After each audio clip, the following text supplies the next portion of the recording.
Biri var idi, biri yox idi. Bir qoca kişi ilə bir qarı var idi. Bir gün qarı kisənin dibindən 2 ovuc un yığdı. Südlə xəmir yoğurub yağlı bir qoğal bişirdi. Qarı qoğalı soyutmaq üçün pəncərəyə qoydu. Birazdan qoğal darıxdı. O diyirlənib kürsünün üstünə, oradan da döşəməyə düşdü. Qoğal diyirlənə-diyirlənə qapıya, oradan səkiyə, səkidən həyətə, həyətdən yola çıxdı. Kəndin kənarında qoğalın qabağına bir dovşan çıxdı. Qoğal, ay qoğal, mən səni yeyəcəyəm.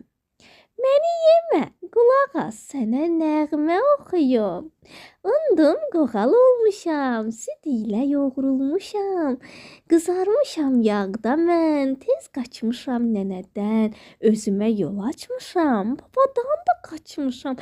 Səndən də mən a dovşan, qaçacağam lap asan.